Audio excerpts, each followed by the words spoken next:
Hello friends, ज्ञान भंडार classes में आप सभी का स्वागत है। आज हम क्लास 10th चैप्टर 2 हिस्ट्री का भारत में राष्ट्रवाद के कुछ और 20 इम्पोर्टेंट एमसीक्यूज़ को इस वीडियो में डिस्कस करने वाले हैं। पार्ट 1 चैप्टर 2 का पहले ही प्लेलिस्ट में अपलोड किया जा चुका है इस चैनल की, तो आप उसको अच्छे से देख लेना। चलिए बिना किसी देरी की वीडियो को शुरू करते हैं। और अगर आप हमारे चैनल में पहली बार आए हैं तो हमारे चैनल को सब्सक्राइब कर लें, ज़्यादा से ज़्यादा शेयर करें और लाइक करें अगर वीडियो आपको पसंद आती है। और कोई भी क्वेश्चन में अगर डाउट है तो आप हमें कमेंट कर सकते हैं कमेंट बॉक्स में। चलिए बिना किसी देरी की वीडियो को शुरू करते हैं।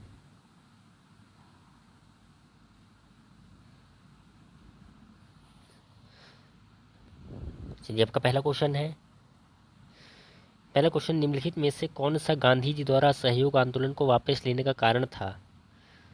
देखिए, जितने क्वेश्चन है सब इम्पोर्टेंट क्वेश्चन है, एग्ज़ाम में पूछे गए हैं, तो आप इनको अच्छे से प्रिपेयर कर लेना।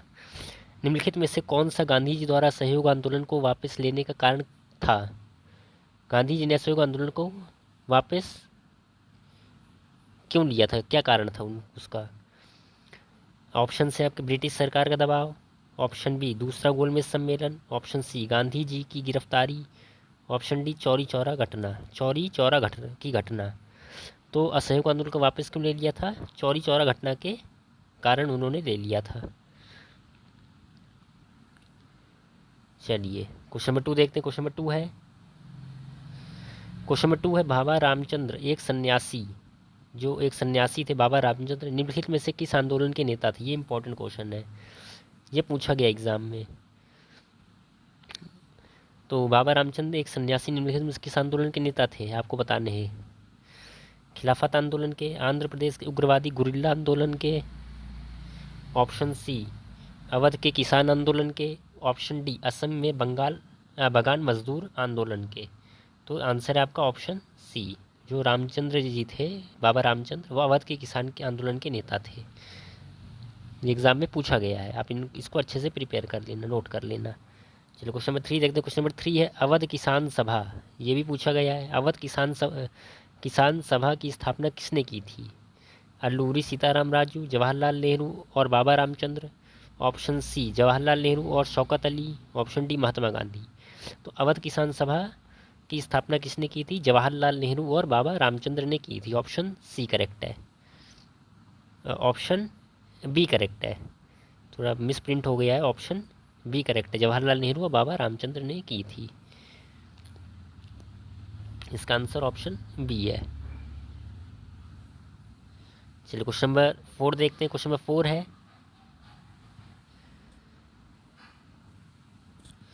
नंबर 4 है, जवाहरलाल नेहरू की अध्यक्षता में 1929 के लाहौर कांग्रेस अधिवेशन में निम्नलिखित मांगों को औपचारिक रूप दिया गया था।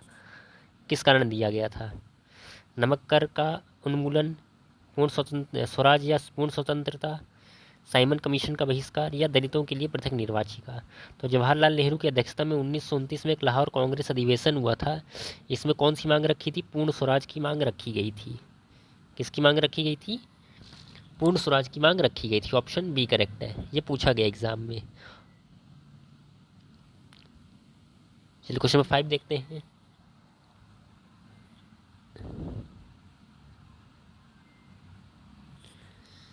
चलिए क्वेश्चन नंबर 5 है आपका, साइमन कमीशन का बहिष्कार किया गया क्यों किया गया था? ऑप्शन से आपके आयोग में कोई ब्रिटिश संसद नहीं था। ऑप्शन बी, इसने हिंदुओं को और मुसलमानों के लिए अलग अलग निर्वाचन क्षेत्रों की मांग की थी। ऑप्शन सी, आयोग में कोई भारतीय सदस्य नहीं था। ऑप्शन डी, इसने हिंदुओं की तुलना में मुसलमानों का पक्ष लिया था। तो इसका आंसर है, साइमन कमीशन का बहिष्कार क्यों किया गया था? क्योंकि इसमें एक भी भारतीय सदस्य नहीं था। ऑप्शन सी करेक्ट है, ये आप नोट कर लेना, पूछा गया एग्जाम में, आप इसको स्टार मार करके इंपॉर्टेंट लगा लेना। चलिए क्वेश्चन नंबर 6 देखते हैं। क्वेश्चन नंबर 6 है, असहयोग आंदोलन में प्रयुक्त प्रदर्शन का वह रूप जिसमें लोग किसी दुकान, कारखाने या कार्यालय में प्रवेश द्वार को अवरुद्ध कर देते हैं उसको क्या कहा जाता है? बहिष्कार, बेगार, धरना या बंद। तो उस चीज़ को क्या कहा जाता है? धरना कहा जाता है। क्या कहा जाता है? धरना कहा जाता है। ऑप्शन सी करेक्ट है। चलिए क्वेश्चन नंबर 7 देखते हैं। क्वेश्चन नंबर 7 है, कांग्रेस के भीतर स्वराज पार्टी का गठन किसने किया था? तो ये भी पूछा जाता है एग्जाम में कि स्वराज पार्टी का गठन किसने किया? जवाहरलाल नेहरू, मोतीलाल नेहरू, अब्दुल गफ्फार खान और Mahatma Gandhi. Option C Jawaharlal Nehru, Subhash Chandra Bose. Option D C R Das और मोतीलाल नेहरू। तो इसका आंसर है आपका option D, C R Das और मोतीलाल नेहरू ने स्वराज पार्टी का गठन किया था। क्वेश्चन नंबर 8 देखते हैं। क्वेश्चन नंबर 8 है, 1930 में डिप्रेस्ड क्लास एसोसिएशन की स्थापना किसने की थी? 1930 में डिप्रेस्ड क्लासेस एसोसिएशन की स्थापना किसने की थी? Alluri Sitarama Raju, C R Das, M R Jayakar, B R Ambedkar. तो किसने की थी? बी आर अम्बेडकर ने की थी, बी आर अम्बेडकर जी ने की थी। आप ये नोट कर लेना, ऑप्शन डी करेक्ट है।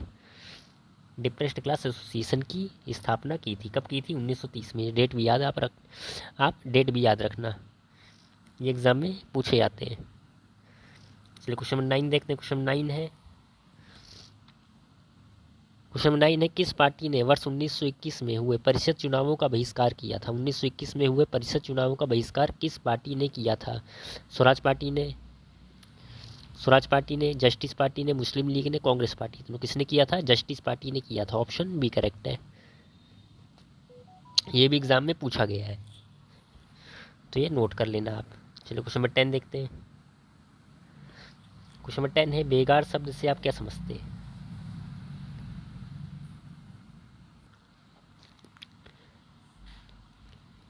चलिए, बेगार शब्द से आप क्या समझते हैं बताइए। बागान माली, ऑप्शन से आपके, बागान श्रमिकों को बिना अनुमति के चाय बागानों को छोड़ने से रोकने के लिए एक अधिनियम था ये बेगार।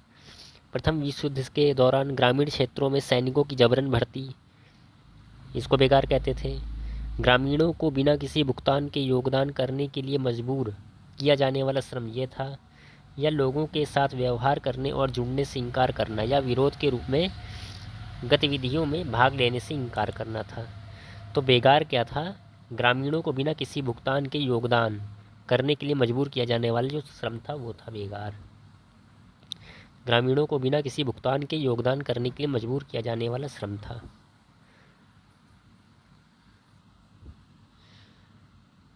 तो ये आप नोट कर लेना। चलिए क्वेश्चन 11 देखते हैं। क्वेश्चन 11 है, किस उद्योगपति ने भारतीय अर्थव्यवस्था पर औपचारिक नियंत्रण पर हमला किया और सविनय अवज्ञा आंदोलन का समर्थन किया था? उद्योगपति का नाम बताना है, ने भारतीय अर्थव्यवस्था पर औपचारिक नियंत्रण और हमला किया था, और उसने क्या किया था? सविनय अवज्ञा आंदोलन का समर्थन किया था। कौन सा उद्योगपति था? दिनशा पेटिट, पुरुषोत्तम दास ठाकुरदास, द्वारिकानाथ टैगोर, सेठ हुकुमचंद। तो कौन थे उद्योगपति? पुरुषोत्तम दास ठाकुर थे, पुरुषोत्तम दास Thakur Das. Option B correct है। क्वेश्चन नंबर 12 देखते हैं। क्वेश्चन नंबर 12 है, किसने एक पेंटिंग के माध्यम से भारत माता की छवि की कल्पना की और उसका चित्रण किया था? किसने एक पेंटिंग के माध्यम से भारत माता की छवि की कल्पना की और उसका चित्रण किया था, ये बताना है आपको। बंकिम चंद्र चट्टोपाध्याय थे, रविन्द्रनाथ टैगोर थे, नेटेशा शास्त्री थे, या अवनींद्रनाथ टैगोर थे? तो अवनींद्रनाथ टैगोर थे। कौन थे? अवनींद्रनाथ टैगोर। ये आप नोट कर लेना, ये पूछा गया एग्जाम में। चलिए क्वेश्चन नंबर 13 देखते हैं। क्वेश्चन नंबर 13 है, निम्नलिखित में से कौन सा महात्मा गांधी का अंग्रेजों के खिलाफ लड़ने का नया तरीका था? नया तरीका अंग्रेजों के खिलाफ लड़ने का क्या था उनका? उन्होंने पत्थरबाजी की हिंसक विधि का इस्तेमाल किया, उन्होंने सरकारी कार्यालयों को जलाने के लिए आगजनी के इस्तेमाल किया, उन्होंने आग के बदले आग के सिद्धांत पर लड़ी, उन्होंने कानून की खुली अवहेलना, शांतिपूर्ण प्रदर्शन, सत्याग्रह और हिंसा का अभ्यास किया। तो इसका आंसर है ऑप्शन डी। उन्होंने क्या किया था? कानून की खुली अवहेलना की थी, शांतिपूर्ण प्रदर्शन किया था, सत्याग्रह किया था और अहिंसा का अभ्यास किया था। ऑप्शन डी करेक्ट है इसका। चलिए क्वेश्चन 14 देखते हैं। क्वेश्चन नंबर 14 है, सत्याग्रह का क्या अर्थ है? निम्नलिखित विकल्पों में से एक चुनिए। आपको विकल्प दिए गए हैं, इनमें आपको चुनना है। सत्याग्रह क्या था? सत्याग्रह का अर्थ है लड़ते समय शारीरिक बल का प्रयोग करके पीड़ा पहुंचाना। सत्याग्रह पीड़ा नहीं पहुंचाता या उत्पीड़न के विरुद्ध लड़ने का एक अहिंसक तरीका है। ऑप्शन सी, सत्याग्रह का अर्थ है निष्क्रिय प्रतिरोध और या कमजोरों का हथियार है। ऑप्शन डी, सत्याग्रह जन आंदोलन का एक नस्लवादी तरीका था। तो इसका आंसर है सत्याग्रह पीड़ा नहीं पहुंचाता या उत्पीड़न के विरुद्ध लड़ने का एक अहिंसक तरीका है। ऑप्शन बी करेक्ट है, यह आप नोट कर लेना।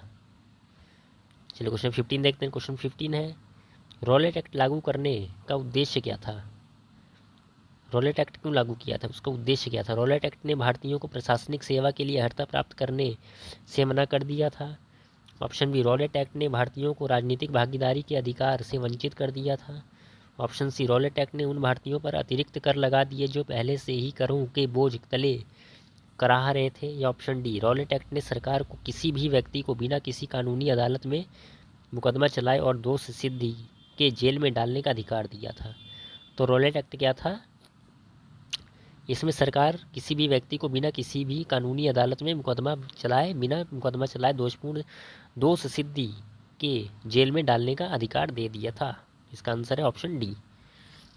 इसको जेल भरो आंदोलन भी कहा जाता था। क्या कहा जाता था, जेल भरो आंदोलन, ये आप नोट कर लेना। और इसी को एक और कहा जाता था, ना अपील ना दलील ना वकील का आंदोलन कहा जाता है। तो ये दोनों आप पॉइंट नोट कर लेना। चलिए क्वेश्चन नंबर 16 देखते हैं। क्वेश्चन नंबर 16 है,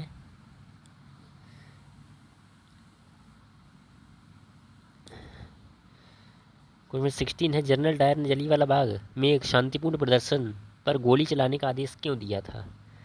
क्यों दिया था ये भी पूछा गया एग्जाम में। वह अपनी शक्ति दिखाना चाहता था। ऑप्शन बी, गोलीबारी का आदेश इसलिए दिया क्योंकि भीड़ अनियंत्रित थी।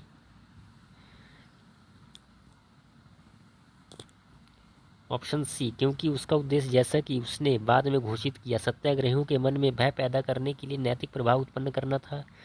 या ऑप्शन डी, उसने गोलीबारी का आदेश इसलिए दिया क्योंकि उसने भीड़ में अचानक अशांति देखी।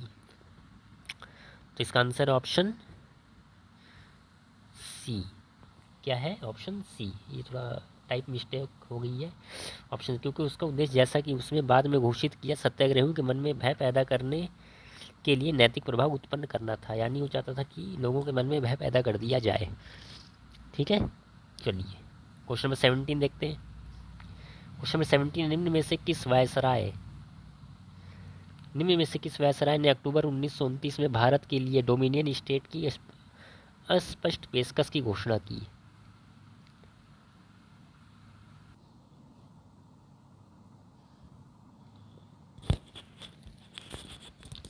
चलिए ऑप्शन से आपके, ऑप्शन से Lord Mountbatten, option B Lord Dalhousie, option C Lord Irwin, option D Lord Simon. तो डोमिनियन स्टेट की अस्पष्ट पेशकश की घोषणा किसने की थी, लॉर्ड इरविन ने की थी। ऑप्शन सी करेक्ट है, ये नोट कर लेना आप। चलो क्वेश्चन 18 देखते हैं। क्वेश्चन 18 है, निम्नलिखित दो नेताओं में से किसने खिलाफत आंदोलन का नेतृत्व किया था। निम्नलिखित दो नेताओं में किसने खिलाफत आंदोलन का नेतृत्व किया था, ये आपको बताना है। खिलाफत आंदोलन का नेतृत्व किसने किया था। ऑप्शन से शौकत अली, मोहम्मद अली। ऑप्शन बी, गांधी जी और सरदार पटेल। ऑप्शन सी, मोहम्मद अली जिन्ना और अब्दुल कलाम आज़ाद। ऑप्शन डी, अब्दुल कलाम आज़ाद और जवाहरलाल नेहरू।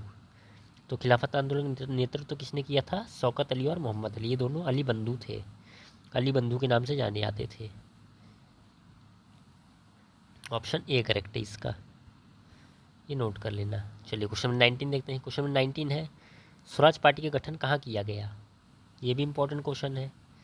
स्वराज पार्टी का गठन कहाँ किया गया था, आपको बताना है। बम्बई में, बंगाल में, पश्चिम बंगाल में, लाहौर में, दिल्ली में। तो कहाँ किया गया था, पश्चिम बंगाल में किया गया था। ऑप्शन बी करेक्ट है।